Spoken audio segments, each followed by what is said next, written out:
Muy bien, queridos hermanos, vamos a continuar nuestro estudio del Espíritu Santo. Hoy abordaremos la lección número 8, la obra del Espíritu Santo en Cristo. Este tema o esta lección la estamos encerrando en el tema de la obra del Espíritu en la historia redentora. Cómo el Espíritu Santo obró, ha obrado, obra y obrará. Obró en la creación, vimos, obró en el Antiguo Testamento, obró en la época de la iglesia, en la propia fundación, obró en Cristo, obrará en la época futura. Entonces, el Espíritu Santo siempre ha estado obrando. Vamos viendo las particularidades de su obra a través de ese periodo. Entonces, ya vimos, hicimos bastante énfasis en la distinción de su morada en el Antiguo y el Nuevo Testamento. Ahora vamos a hablar de su obra en Cristo Jesús particularmente. Por un momento pensé, de pronto por la época, cambiar el tema de la escuela bíblica, pero me pareció muy pertinente ya que por estas épocas navideñas se habla tanto de Cristo, recordar que el Espíritu Santo está totalmente involucrado en la encarnación de Cristo, la vida de Cristo, la muerte de Cristo, la resurrección de Cristo y cada etapa de su vida.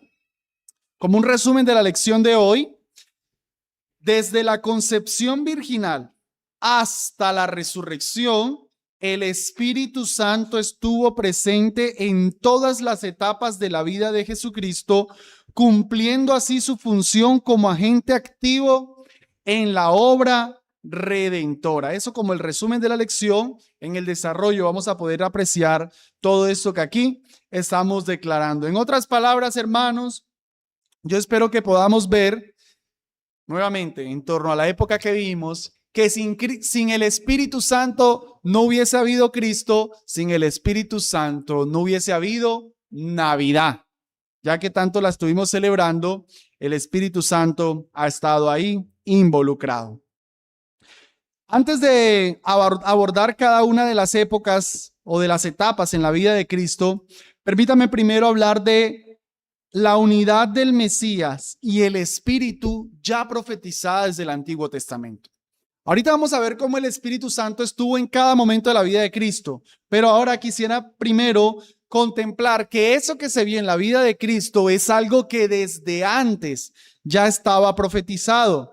Para esto, acompáñenme si quieren en sus Biblias a Isaías 11:1. Vayan en sus Biblias a Isaías capítulo 11, verso 1. Si no tienen sus Biblias, bueno, deberían tener sus Biblias, lo tengo también en pantalla.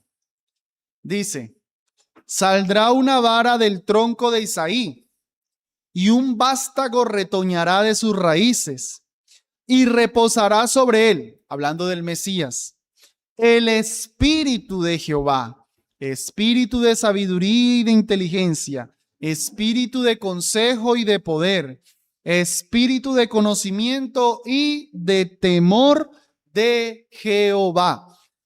Desde este pasaje escrito a lo menos 700 años antes de Cristo, ya se estaba diciendo, va a venir sobre el Mesías el Espíritu de Jehová.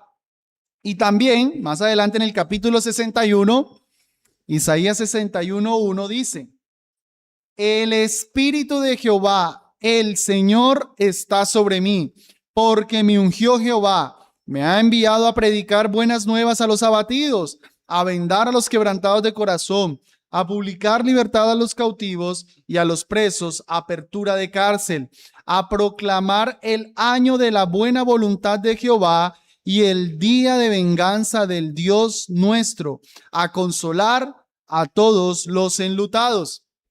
Ustedes recordarán que en Lucas capítulo 4, versos 18 y 19, el Señor Jesucristo cita esta profecía y se la aplica a él mismo. Así que no podemos decir que Isaías 61 se esté refiriendo a otra persona, sino al Mesías como el cumplimiento de aquel que tendría el Espíritu Santo. Entonces, hermanos, A la luz de esas dos sencillas profecías, simplemente quería mostrarles que la unidad del Espíritu Santo y Cristo, la intervención del Espíritu Santo, su obra en Cristo, era algo que ya desde el Antiguo Testamento se venía anunciando. De ahora en adelante, lo que quiero empezar a mostrar es cómo en efecto el Espíritu Santo obra desde la propia concepción, durante toda la vida de Cristo, su muerte y su resurrección. Vamos a ver cada uno de esos momentos. En primer lugar, veamos que el Espíritu Santo obró en la concepción virginal de Cristo. El Espíritu Santo obró en la concepción virginal de Cristo. Vayan en sus Biblias a Lucas 1. Versículo 34. Lucas 1, 34. Tenemos el pasaje o el testimonio de Lucas acerca del nacimiento de Cristo. Dice así: entonces María dijo al ángel: ¿cómo será esto? Pues no conozco varón.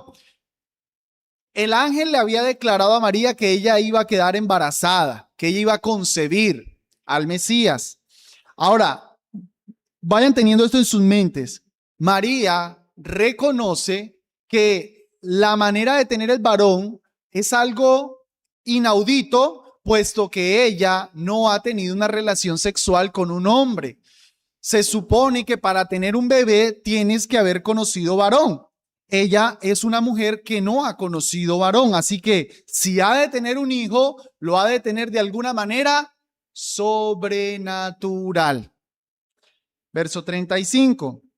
Respondiendo el ángel le dijo: el Espíritu Santo vendrá sobre ti y el poder del Altísimo te cubrirá con su sombra, por lo cual también el santo ser que nacerá será llamado Hijo de Dios.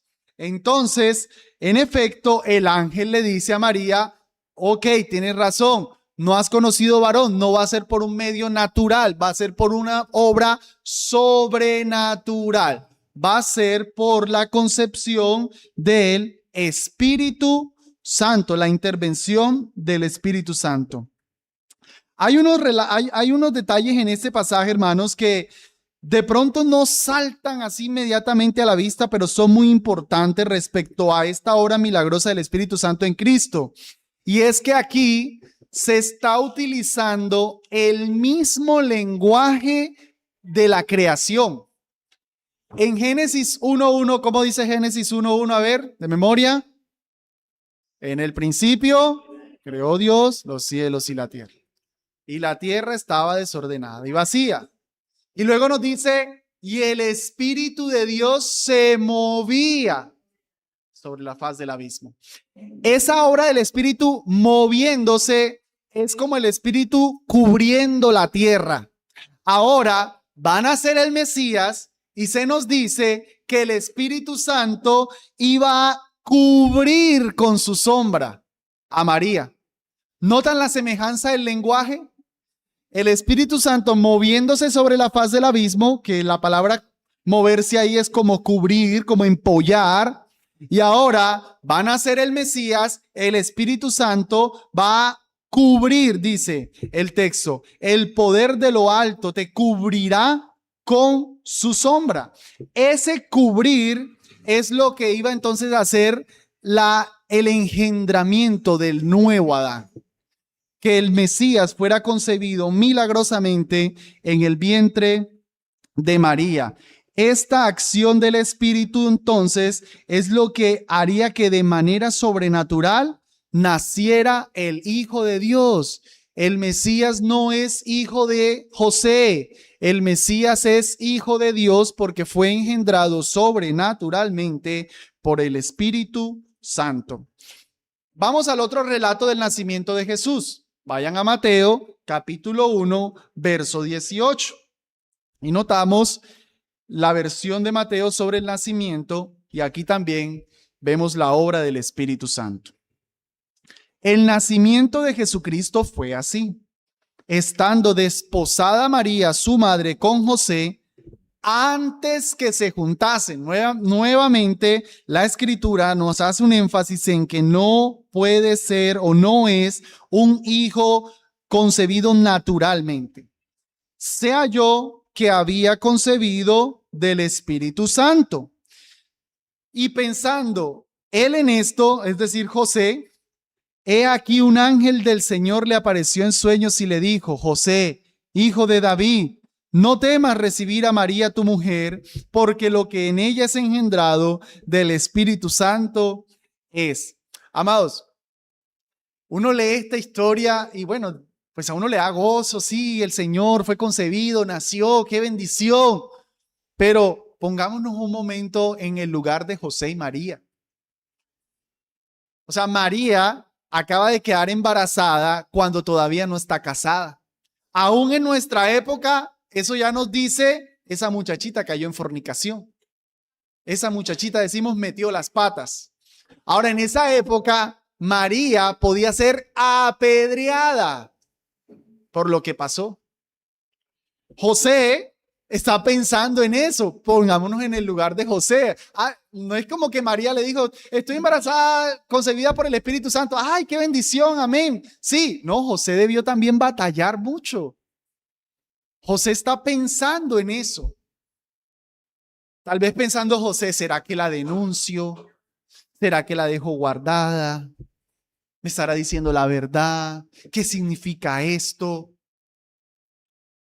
Ellos debieron pasarla duro por este asunto. Por tanto, el ángel también interviene y le revela a José que el hijo de María es engendrado del Espíritu Santo. Otra vez, una intervención del Espíritu Santo en la concepción de Jesús. Yo creo, hermanos, que este acto es importante para la perfección de Cristo, para una vida sin pecado. La intervención del Espíritu Santo es la que hace que el que nace no tenga el pecado de la naturaleza humana. Si es un varón el que engendra al Mesías, pues el varón le pasa su pecado. Pero no es un varón, no es un humano, es Dios mismo que está poniendo su semilla en el vientre de María. Por tanto, es un ser divino, pero María le da de la naturaleza humana y es un ser también humano. Ahí es donde está la verdadera humanidad y la verdadera divinidad de Cristo Jesús. Por eso Él es sin pecado, aunque es un humano, porque es engendrado por el Espíritu Santo. Entonces, ese primer elemento, ya vimos la obra del Espíritu Santo en la concepción. Noten cómo el Espíritu Santo está obrando en la concepción de Cristo de manera sobrenatural. Un pequeño comentario antes de movernos al segundo encabezado. Solo por enfatizarlo, la concepción de Cristo es sobrenatural. El nacimiento de Cristo es natural. Nació normal como cualquier niño, pero su concepción es sobrenatural.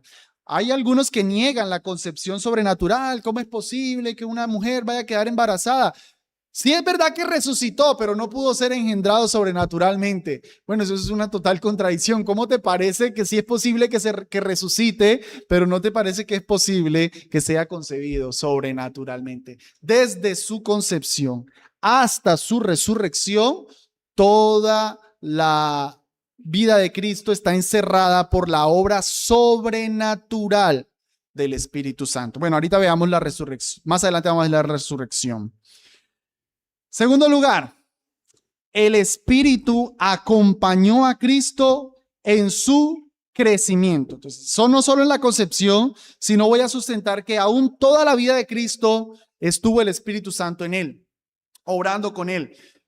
Yo sé, tú ya tal vez estarás pensando: no, pastor, es hasta el bautismo que el Espíritu Santo viene sobre él. Bueno, dame un momentico, ya explico lo del bautismo. No voy a negar que en el bautismo es donde recibe el poder y el Espíritu Santo y todo lo demás, pero, hermanos, entonces, eso, si lo entendemos como tan tajante así, eso nos diría que el Espíritu Santo nunca obró en la vida de Cristo. O sea, Cristo estuvo sin el Espíritu Santo durante toda su niñez. Y espero explicar que no, que aún durante la niñez, adolescencia, juventud, etcétera, todo lo que Cristo vivió antes de su ministerio, el Espíritu Santo estuvo con él.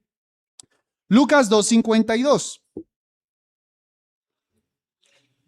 dice: y Jesús crecía en sabiduría y en estatura y en gracia para con Dios y los hombres. Este es tal vez el pasaje que nos resumió los 33 años de ministerio, de vida de Cristo. O sea, nosotros tenemos todo un Nuevo Testamento, evangelios, en los que se nos habla lo que Cristo hizo en 3 años.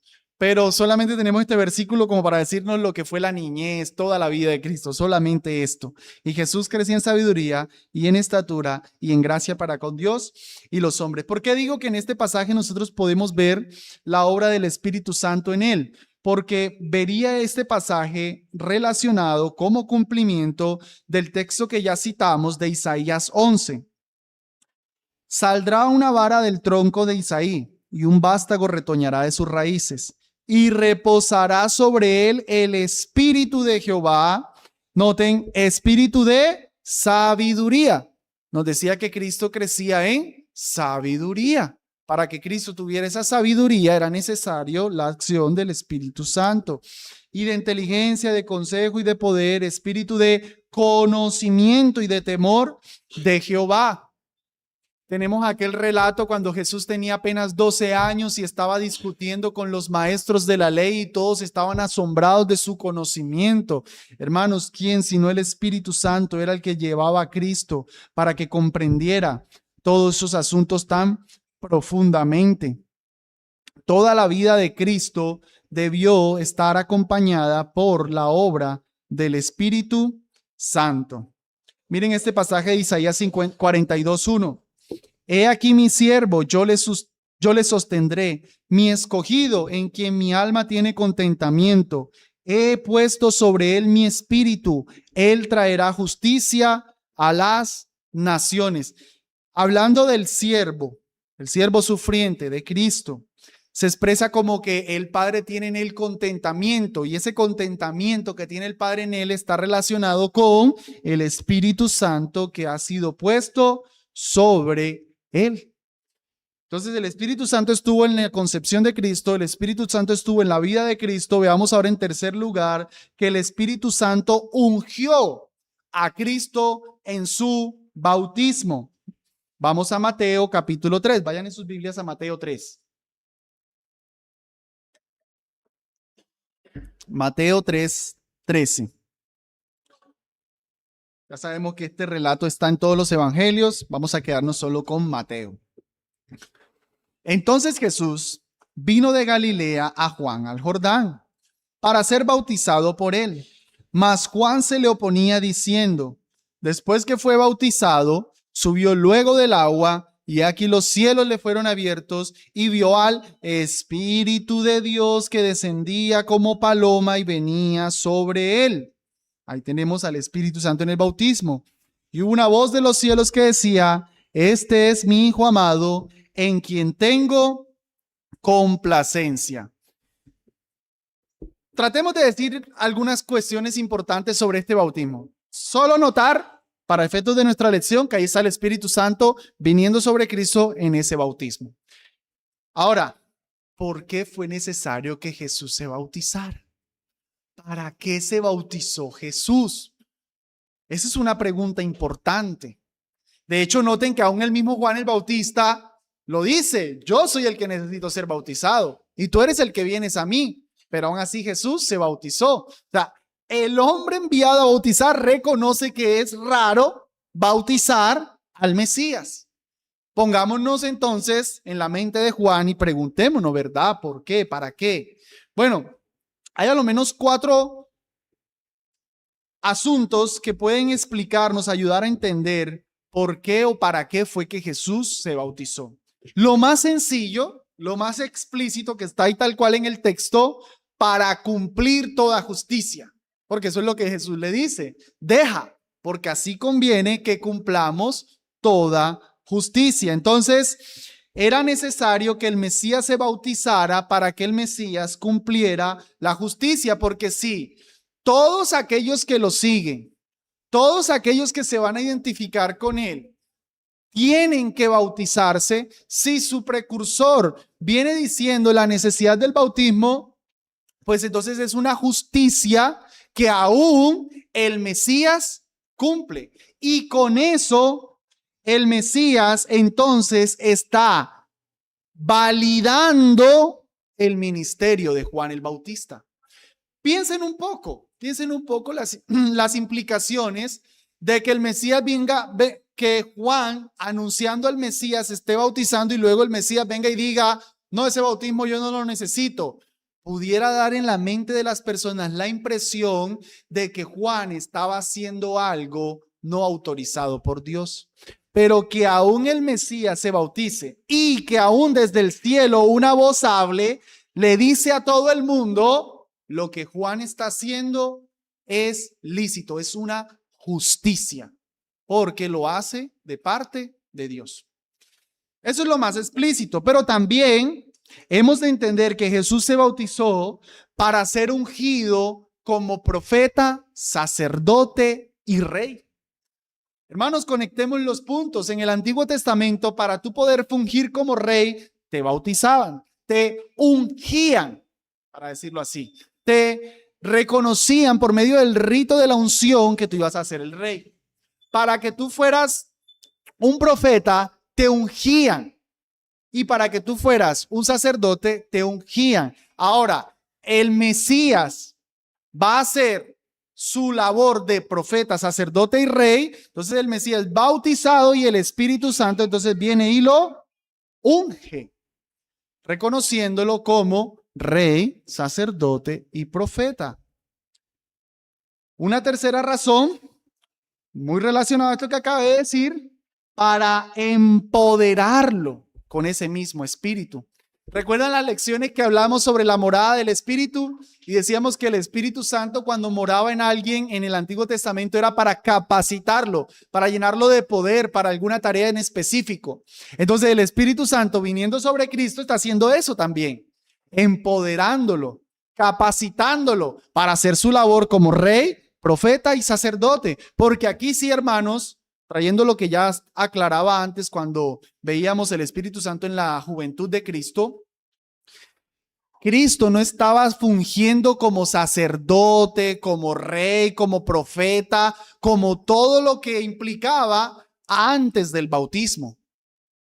Siempre ha venido representando, claro, siempre ha vivido cumpliendo la ley, siempre ha sido el rey, etcétera, pero desde el bautismo es donde ya él empieza a anunciar el reino. De hecho, ustedes pueden ver en los relatos que se bautiza y empieza a predicar el evangelio del reino.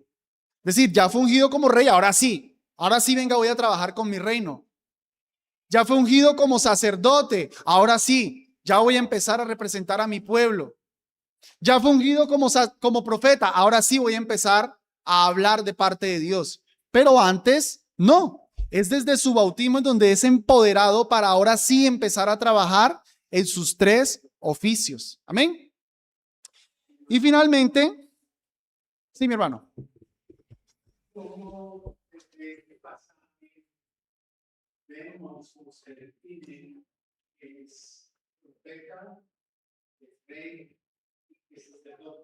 Por la unción, por el Espíritu Santo viniendo sobre él. O sea, el Espíritu...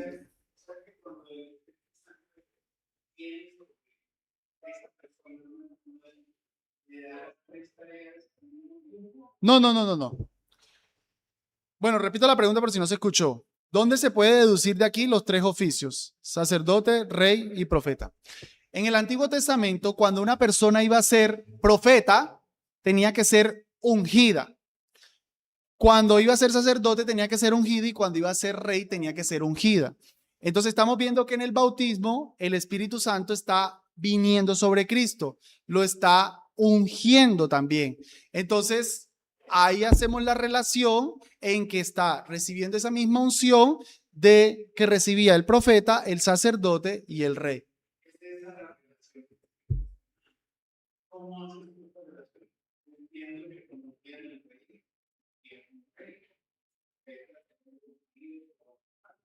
Ah, ok.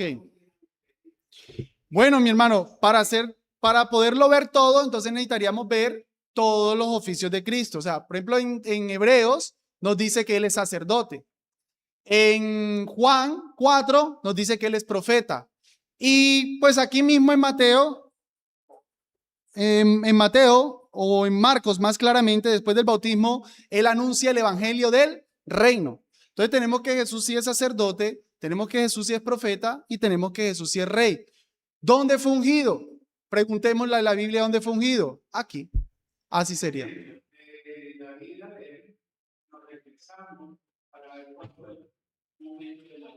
Exactamente. Exactamente. Ah, no, estoy haciendo teología sistemática. Estoy haciendo teología sistemática. Estoy cogiendo toda la Biblia y diciendo, aquí es donde Él es ungido como profeta, sacerdote y rey. Bien, hermano, buena pregunta. Y la última razón que podemos ver para su bautismo es para identificarse con la humanidad pecadora. Para identificarse con la humanidad pecadora. De manera, imagínense ustedes esa escena, toda la gente que cree que se arrepiente de sus pecados, va y se bautiza. Y llega Jesús, el que es sin pecado, a bautizarse. Pues pareciera entonces que él tenía un pecado, que se está arrepintiendo y por eso se está bautizando. No, no, no, no. En él no se está bautizando para perdón de pecados. Él más bien, hermanos, este bautismo lo veríamos como esa identificación con esa humanidad pecadora que él viene a representar para luego pagar por sus pecados en la cruz del Calvario. Ya que el bautismo precisamente es una identificación, un sumergir. No hemos de entender que el bautismo de Cristo, estoy haciendo esa aclaración, es igual de lo que era para cualquier persona en ese momento, porque entonces Jesús se tuvo que arrepentir de sus pecados para bautizarse. No, no, no, no. Más bien en él veríamos que se está identificando con la humanidad pecadora. No se está arrepintiendo de pecados, se está identificando con la humanidad pecadora para luego ir a la cruz y pagar por esa humanidad con la que él se ha identificado. Aún en su bautismo, aún en su bautismo. No estoy diciendo que solo el bautismo, aún en su bautismo. El simple hecho de haber sido concebido ya se identificó con nosotros. Pero aún en el bautismo se está identificando con esa humanidad pecadora. ¿Sí, mi hermana?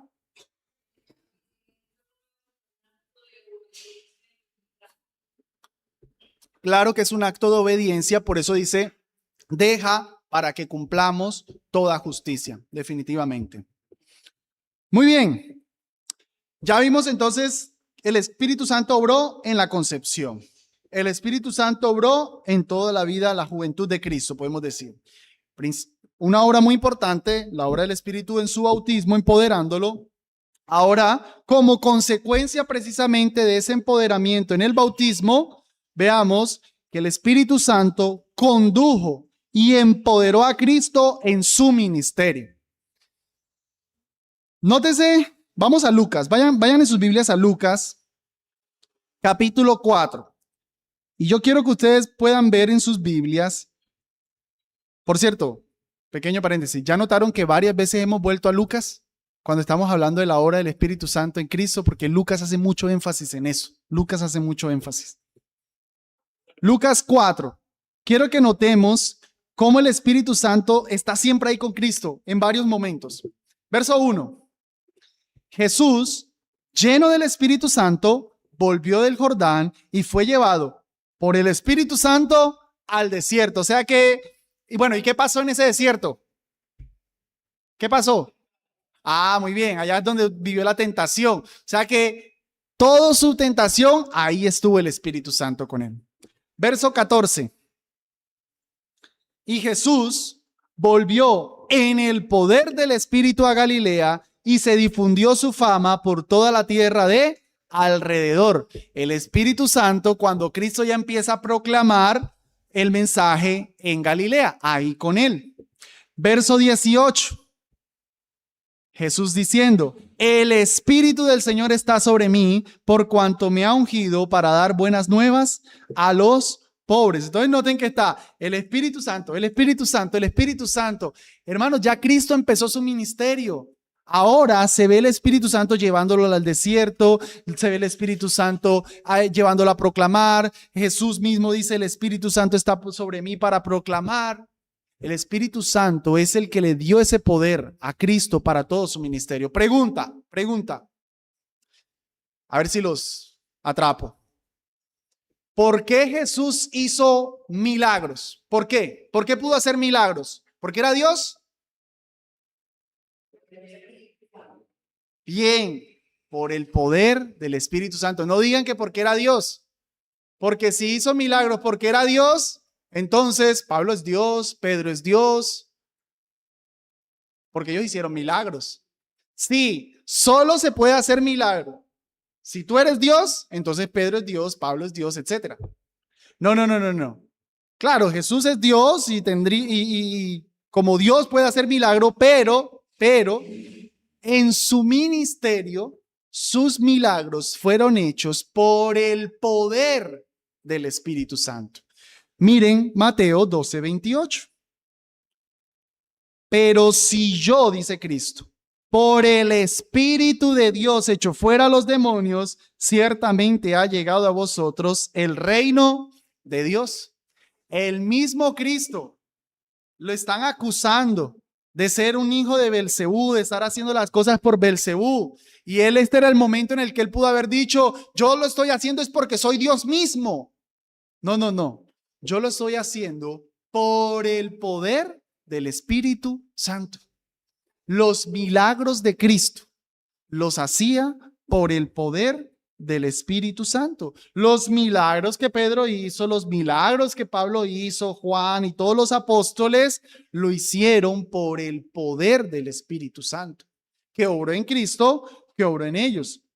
Hay un pasaje por allá al final de Hechos, creo que es Hechos 10:18, no recuerdo ahora, en el que Pedro, hablando de Cristo, dice, el cual hizo muchos milagros entre vosotros por el Espíritu. Entonces Pedro resume todos los milagros que Jesús hizo y dice, los hizo por el Espíritu. Cuando está hablando en Cornelio. Muy bien, entonces, hermanos, muy importante esto. El Espíritu Santo fue el que llenó de poder a Cristo, lo capacitó en poder para todo su ministerio. Todos los milagros, todas las obras asombrosas, exorcismos, frenar tormenta, lo hacía por el poder del Espíritu Santo. Notemos esa unión entre ellos dos. Sí, mi hermano.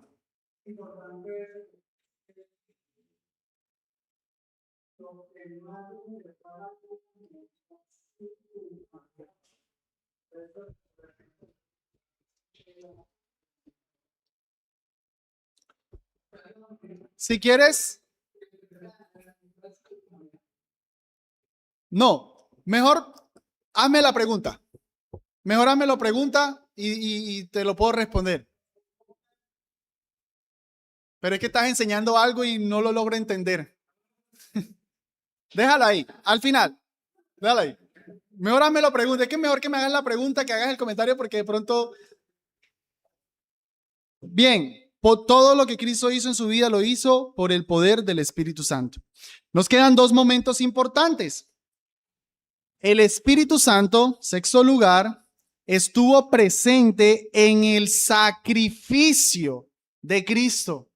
Hebreos 9:14 es el pasaje clave para esto.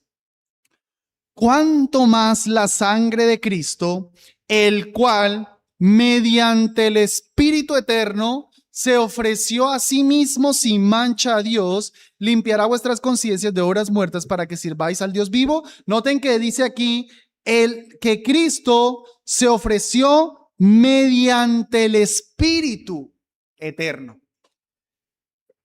Los judíos mataron a Cristo, que Pilato lo entregó, que Cristo fue allá. De pronto tú lo ves todo como muy víctima. Pobrecito. Hermanos, todo eso Cristo lo pudo hacer por el Espíritu Santo. Si no es por el Espíritu Santo, no tenemos sacrificio. Aquí nos dice, mediante el Espíritu Eterno se ofreció Cristo junto al Espíritu Santo yendo a la cruz del Calvario. El Espíritu Santo estuvo aún presente, según este pasaje, en la misma muerte de Cristo. Hermanos, sí, claro, tiene que estar el Espíritu Santo. Yo me puse a reflexionar un poco, bueno, ¿por qué el Espíritu Santo estuvo ahí? Porque finalmente hubo otros 2 hombres que fueron a la cruz también y pues no necesitaron del Espíritu Santo. Hermanos, porque el eterno está teniendo un fin. ¿Cómo le pones fin a lo eterno? El inmortal está muriendo. ¿Cómo muere el inmortal? El autor de la vida le está siendo quitada. ¿Cómo le quitas la vida al autor de la vida? ¿Cómo se puede hacer eso? El Espíritu Santo tuvo que obrar. Y nosotros aquí en la teología estamos, pero su naturaleza humana, su naturaleza divina, pero ¿cómo murió? ¿Pero y qué pasó? Hermanos, eso es una cuestión sobrenatural. Sí, podemos tratar de entender que como en cuanto a su divinidad no podía morir, que en cuanto a su humanidad sí, pero finalmente murió la persona. ¿Cómo pudo ser que el inmortal muriera? ¿Cómo pudo ser que el eterno tuviera un fin? ¿Cómo pudo ser que el autor de la vida la perdiera? Eso requirió una obra sobrenatural, misteriosa a nuestro entendimiento teológico, pero por eso el Espíritu Santo tuvo que estar ahí. Noten esta cita que hace Calvino. Ahora muestra claramente cómo se debe considerar la muerte de Cristo. No desde su acto externo, sino desde el poder del Espíritu. Cristo sufrió como hombre, pero para que su muerte pudiera efectuar nuestra salvación, procedió del poder del Espíritu Santo. Hermanos, desde lo externo sí, murió y ya, pero es que ahí está el Espíritu Santo. Para que ese sacrificio pudiera traer salvación, para que ese sacrificio se pudiera llevar a cabo, fue necesaria la obra del Espíritu Santo. Y en séptimo y último lugar, la obra del Espíritu en la resurrección de Cristo. Entonces el Espíritu Santo obra en su concepción, en su juventud, en su bautismo, ministerio, muerte, pero también en su resurrección. Si gustan, acompáñenme en Romanos capítulo 8, verso 11. Este es un texto clave. Dice, y si el espíritu de aquel que levantó de los muertos a Jesús mora en vosotros, el que levantó de los muertos a Cristo Jesús vivificará también vuestros cuerpos mortales por su espíritu que mora en vosotros. No está tan explícito, no lo vemos tan claro, pero ahí está. Dice, si el espíritu de aquel que levantó. Entonces uno puede decir, pues ese es el Padre, el Espíritu del Padre.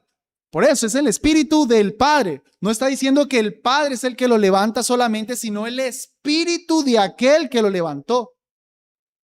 Es una clara referencia o está hablando propiamente de la obra del Espíritu Santo que levantó de los muertos a Cristo Jesús. El Espíritu Santo también estuvo activo en la resurrección. Lo que estoy haciendo la precisión, hermanos, es porque entendemos, claro, que la resurrección de Cristo es una obra principalmente del Padre.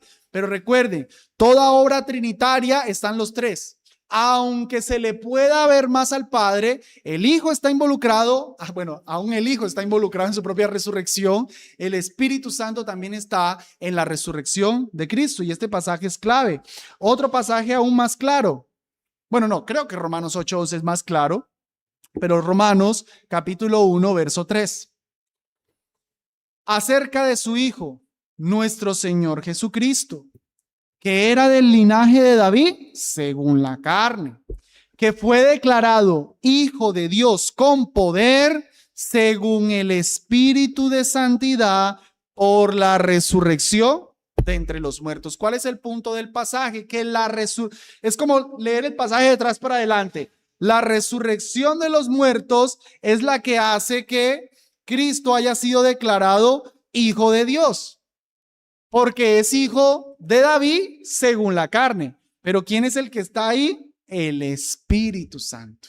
Entonces, el que lo levanta de los muertos para ser reconocido como Hijo de Dios, lo hace según el Espíritu de santidad. El Espíritu Santo es el que está en la resurrección de Cristo. Voy a leer esta cita de Ferguson al respecto. La resurrección, aunque principalmente atribuida al Padre, también se considera un acto del Hijo. No obstante, según Pablo, es también conforme al Espíritu de santidad que Jesús fue declarado Hijo de Dios con poder conforme al Espíritu, por la resurrección de entre los muertos. Sigue la cita. Ello junto al dicho fiel de que Jesús fue vindicado en el Espíritu, una referencia a la resurrección como su justificación. El autor está citando 1 Timoteo 3:16. Y las palabras de Pedro, muerto en la carne, pero vivificado en el Espíritu, subraya el papel del Espíritu en la resurrección. O sea, aquí Ferguson nos dio otros dos pasajes más, 1 Timoteo 3:16 y 1 Pedro 3:18, como sustento del Espíritu en la resurrección de Cristo. En conclusión, hermanos, de todo eso que hemos dicho, puedo volver al resumen de la lección. Desde la concepción virginal hasta la resurrección, el Espíritu Santo estuvo presente en todas las etapas de la vida de Jesucristo, cumpliendo así su función como agente activo en la obra redentora. Subrayen eso que puse ahí al final, cumpliendo su función como agente activo en la obra redentora. ¿Tu redentor quién es? Cristo, claro que sí. Pero, hermanos, que nuestra adoración sea trinitaria. Sin Espíritu Santo no hay obra redentora, porque no hay Cristo, no hay concepción, no hay empoderamiento, no hay muerte, no hay resurrección. La parte redentora del Espíritu Santo fue acompañar a Cristo. La parte redentora de Cristo fue hacer lo que hizo: venir, vivir, morir, resucitar. Pero el Espíritu Santo es también nuestro redentor. Que nuestra conclusión sea estas palabras de Basilio, uno de los antiguos padres de la iglesia. El Espíritu Santo fue el compañero inseparable de Cristo. Toda la actividad de Cristo se desarrolló en la presencia del Espíritu Santo. Amén. Hermanos, normalmente tenemos una actividad después de, pero como la lección yo sabía que iba a estar muy teórica, es decir, es importante, pero ha estado mayormente teórico, prefiero utilizar unos cuantos minutos para dar algunas aplicaciones. Hoy no vamos a tener una actividad como en anteriores ocasiones, un tallercito que desarrollar, pero quiero dar unas aplicaciones de este estudio de la obra del Espíritu Santo en Cristo. Primero, adoración al Espíritu por su participación en la obra redentora. Ya les estaba diciendo ahorita, hermanos, que nuestra adoración sea trinitaria. Hay veces, claro, el Señor, su profundidad, el misterio de la Trinidad, nos puede llevar a olvidarnos de que nuestro único Dios es tres personas y que las tres personas son dignas de toda adoración. Y entonces en tu salvación te conmueves mucho con Cristo y de pronto es el que te estuvo ahí para que tuvieras una Navidad, para que hubiese una obra redentora, para que siquiera hubiese un niño Jesús algún día en el vientre de María. El Espíritu Santo estuvo ahí. Así que nuestra adoración en cuanto a nuestra redención es también al Padre, al Hijo y al Espíritu Santo. Es digno de adoración por nuestra redención, no solo por la santificación, también por la redención. Segunda aplicación, y a partir de aquí, estas aplicaciones, quiero hacer una pequeña, con mucho cuidado, una pequeña analogía o más bien relación entre algunas etapas, así como Cristo requirió del Espíritu Santo para nacer. Hay una pequeña analogía o relación con nuestro nacimiento espiritual. ¿O acaso no nos enseña la Escritura que nosotros fuimos renacidos por el Espíritu Santo? El nuevo nacimiento, ¿quién lo hace? El Espíritu Santo. O sea que tú no tienes vida espiritual si el Espíritu Santo no obra en ti.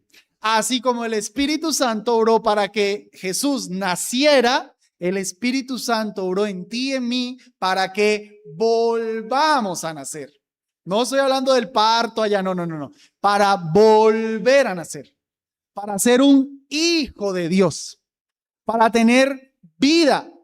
El Espíritu Santo también obró, es digno de nuestra adoración. Por eso cuando predicamos el Evangelio, hermanos, estamos anunciando a Cristo, estamos presentando la obra de Cristo, pero ahí estamos pensando, si el Espíritu Santo no hace su obra, esa persona no va a nacer de nuevo, esa persona no va a entender el Evangelio, esa persona no va a creer este mensaje, porque el Espíritu Santo es el que da el nuevo nacimiento.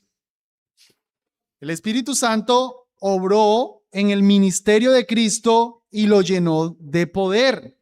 Pues hermanos, no hay ministerio sin el poder del Espíritu Santo. Si Cristo Jesús requirió del Espíritu Santo, siendo Dios, para su ministerio, ¿qué te hace creer a ti y a mí que podemos hacer ministerio sin el Espíritu, hermano? Yo puedo predicar.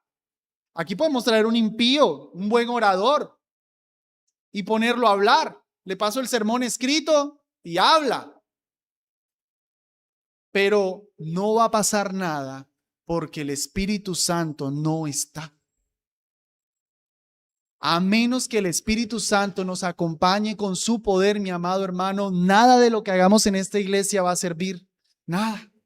Yo no estoy diciendo que si el Espíritu Santo obra, necesariamente va a haber milagros, necesariamente vamos a hacer la superiglesia. No. Vidas transformadas, santidad, confrontación del pecado, cambio. Eso no va a funcionar si el Espíritu Santo no obra.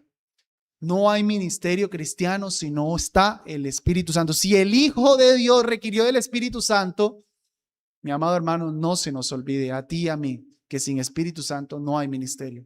¿Qué iba a decir mi hermana?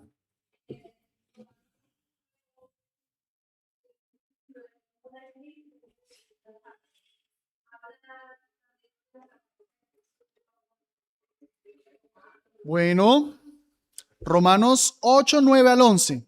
Habla del acompañamiento del Espíritu Santo en nuestra vida. Pudiéramos relacionarnos con este ministerio de Cristo, aún con la juventud de Cristo, que el Espíritu Santo siempre estuvo ahí. Claro, mi hermana, es Cristo morando en nosotros. Es esa constante compañía que siempre tenemos. Claro que sí. Último lugar, necesitamos la constante guía del Espíritu. ¿Recuerdan esos pasajes de Lucas en los que vimos que el Espíritu Santo llevó a Cristo al desierto, que el Espíritu Santo estaba con Cristo cuando proclamó el mensaje? Nosotros, mis hermanos, sin la guía del Espíritu Santo, no podemos vivir la vida cristiana. Necesitamos de su dirección. Ahora, ¿cómo obtenemos la guía del Espíritu Santo? La palabra del Señor. Ya luego veremos la llenura del Espíritu Santo. Es una de las lecciones que tenemos aquí y ahí hablaremos un poco más. Pero me puedo adelantar ahora y decir dos cosas. Uno, que esa guía es no resistir al Espíritu Santo. El hermano Carlos precisamente en el culto de oración nos estuvo hablando de la llenura del Espíritu Santo. Hermano, ser lleno deja de resistir al Espíritu Santo. Deja de estar viviendo a tu manera, deja de estar haciendo tu voluntad, deja de estar llevándole la contraria, deja de resistirlo. Y como también nuestro hermano nos lo mostraba, Colosenses 3:16, busca de la palabra del Señor. El conocimiento de la palabra del Señor es el que nos va a servir de guía para vivir guiados por el Espíritu Santo. Amén. Vamos a orar y si alguien tiene alguna pregunta, bien puede. Gracias, Dios del cielo, por habernos permitido contemplar esta preciosa obra del Espíritu Santo en la vida de Cristo. Señor, es tu palabra lo que hemos estudiado y nos permite conocer un poco más a nuestro grande y poderoso Dios Trino. Pero gracias porque también nos permitiste poder derivar algunas aplicaciones de esta verdad. Te conocemos más, te apreciamos más y eso nos permite adorarte mejor. Pero también vemos que el Espíritu Santo no fue restringido solamente a Cristo, sino que aún en nosotros obra.